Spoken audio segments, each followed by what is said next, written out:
Welcome to the story of an old detective. I'm Peter Buglino, bringing you a tale of the Grand Emporium 1900 on the ShopStream Plus Shoppable Entertainment Network. As we journey through the city of Bloomington, Georgia, listen closely for the sounds of hidden treasures within the storyline. Scan the QR code or follow the link provided. Today, we're plunging into a riveting tale of intrigue and betrayal unfolding at the Grand Emporium 1900 in the heart of Bloomington. Episode 1, The Call That Cracked the Sky. The icy wind howled outside, a stark contrast to the warmth radiating from the Grand Emporium 1900, the town's only general store. Inside, Savannah Montgomery hummed along to the soft jazz playing in the background, a smile playing on her lips. Her fingers flew across the keyboard as she typed another line of her advice column, a sense of satisfaction washing over her. She murmured, "There, K crossed. I hope this advice helps. May your love find its wings."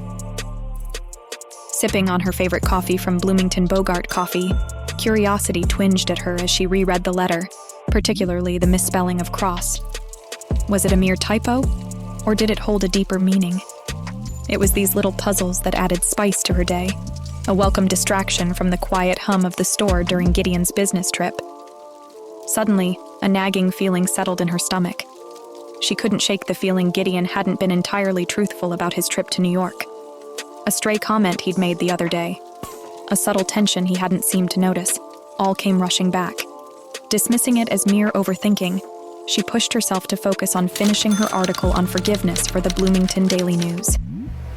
Just as she sealed the letter for her advice column, the phone's shrill ring pierced the quiet, snapping Savannah out of her reverie. With a mix of trepidation and excitement, she answered. "Hello?" Savannah? The voice crackled through the receiver, sending ice cascading down her spine. It was Paul Winters, her childhood friend and confidant, his voice laced with a tremor that sent a jolt of fear through her. "Paul? What's wrong?" She pressed, her smile fading as quickly as it had appeared. Silence stretched on the other end, heavy with unspoken worry. Then, Paul spoke, his voice thick with concern. Savannah, I need you to come to the hospital. It's about Gideon. Part 2, Betrayal's Shadow. The world seemed to tilt on its axis as Paul delivered the news, each word a hammer blow to her heart. Gideon, the esteemed mayor and the man she loved and trusted, was allegedly entangled with a dangerous fugitive named Kane Cross, the estranged husband of Delilah Cross, Gideon's mistress, and the mother of his 4-year-old daughter, a fact Savannah didn't know existed. The name Cross sparked a flicker of recognition, a hazy memory she couldn't quite grasp. Kane Cross. Where had she heard that name before? It danced on the periphery of her consciousness like a shadow, tantalizingly close yet frustratingly elusive. As Paul continued to speak, Savannah's mind raced, desperately trying to piece together fragments of memory that seemed to slip through her fingers like grains of sand. Kane Cross. Could he be the same Kane Cross she'd known from her childhood? The boy with the mischievous grin and the wild, untamed spirit? It seemed impossible, yet there was something undeniably familiar about the name, like a half-forgotten melody echoing in the depths of her mind. But there was no time to dwell on the past, not when the present was unraveling before her eyes. Gideon's affair with Delilah and his involvement with Kane Cross was a betrayal of the highest order. How could he have kept such a secret from her, his own wife? And what did it mean for their future, for the town of Bloomington? As the shock of Paul's revelations began to subside, a steely resolve settled over Savannah. She refused to be a passive bystander in her own life, swept along by the tide of events beyond her control. If Gideon was indeed in trouble, she would do whatever it took to uncover the truth, no matter how painful or difficult it might be. With trembling hands, she grabbed her purse and coat, casting a final longing glance at the store she'd poured her heart and soul into. The faces of her loyal customers, usually filled with warmth, now mirrored her own turmoil. Mrs. Peterson, who was shopping the spice section for her favorite blend of Sparkle Baby Gourmet spices, a regular since the store's opening, reached out, her touch conveying a lifetime of unspoken understanding. "There's been an emergency." Savannah managed to choke out, her voice thick with emotion. I need to close the store for a while. Without hesitation, Mr. Douglas, another longtime customer, stepped forward. We'll handle everything, Savannah. Go take care of yourself. Their words, laced with genuine care, offered a small comfort amidst the storm brewing within her. Leaving the warmth of the store behind, she stepped into the biting cold, her heart heavy with a weight she never thought she'd carry. Part 3. Unraveling Deception. The drive to the hospital was a blur of asphalt and fury. Every passing streetlight seemed to mock her, its harsh glare reflecting the turmoil churning within Savannah. Each corner turned fueled her anger, a hot coal burning in the pit of her stomach. How could Gideon, the man she'd shared her life and dreams with, spin such an elaborate web of lies? The memory of his smile, once a source of warmth and comfort, now felt like a cruel trick of the light, a hollow echo of a love she questioned. Parking with a jarring jolt that mirrored the tremor in her heart, she emerged from the car, the biting wind a harsh slap against her face. The Mercy General Hospital, usually a sterile haven of healing, now seemed to loom ominously, its stark white walls and sterile corridors amplifying the hollowness within her. Stepping inside, her eyes scanned the bustling lobby, finally landing on Paul and Olivia Sparkleton, her best friends since childhood. Olivia's usually bright smile was dimmed with worry, her eyes filled with a compassion that mirrored Paul's own. He reached out, his touch hesitant, his voice a rasp when he spoke. Savannah, He began, his eyes reflecting a deep well of sorrow. I'm so sorry. The words hung heavy in the air, a stark contrast to the hurried murmur of the hospital staff. Tears welled up in her eyes, threatening to spill over, but she blinked them back, her gaze unwavering. Tell me everything, Paul. She demanded, her voice surprisingly steady despite the storm raging within. Tell me everything you know. He led her to a quiet corner, away from the prying eyes and hushed whispers. There, under the harsh glare of the overhead fluorescent lights, Paul painted a picture of betrayal and danger far more chilling than anything Savannah could have ever imagined. He spoke of Gideon, rushed into surgery after a violent encounter with Kane Cross.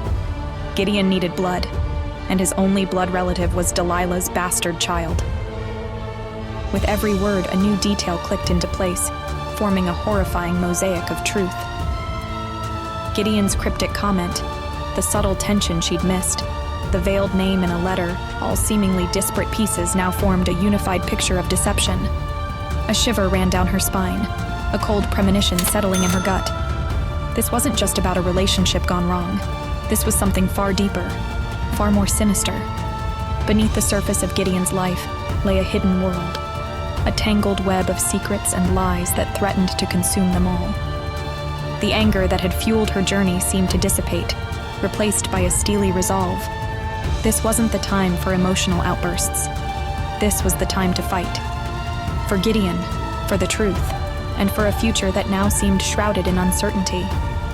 As Paul finished his grim narrative, Savannah stood up, her gaze fixed on the heavy oak doors leading to the surgical unit.